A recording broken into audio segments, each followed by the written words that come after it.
A reading from Psalm 50, the first 6 verses.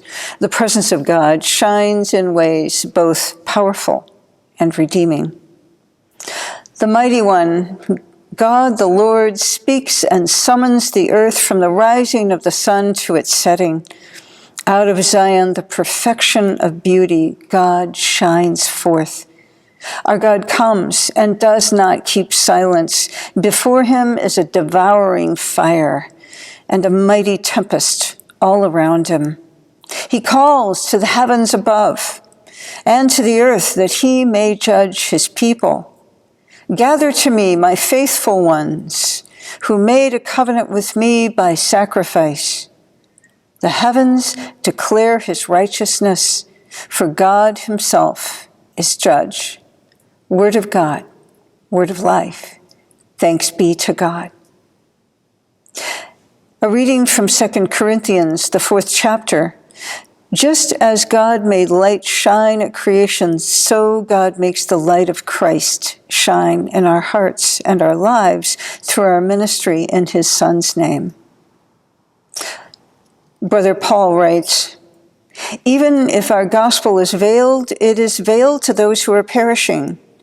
In their case, the God of this world has blinded the minds of unbelievers to keep them from seeing the light of the gospel of the glory of Christ, who is the image of God. For we do not proclaim ourselves. We proclaim Jesus Christ as Lord, and ourselves as your slaves for Jesus' sake.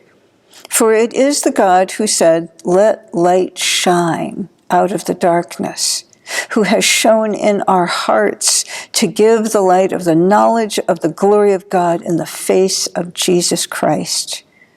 Word of God, word of life. Thanks be to God.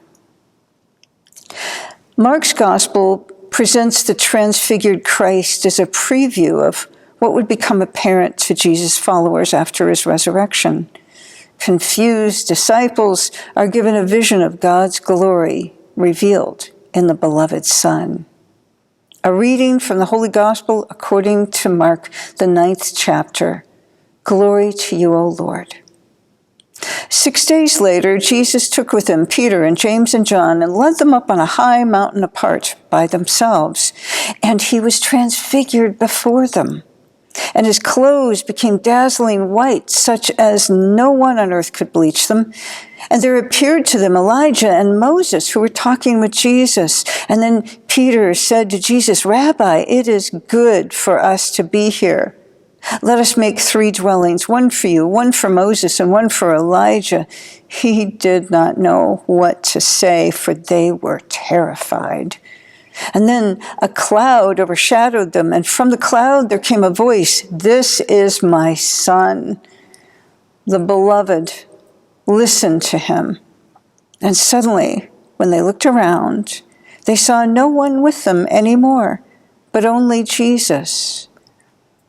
As they were coming down the mountain, he ordered them to tell no one what they had seen until after the Son of Man had risen from the dead.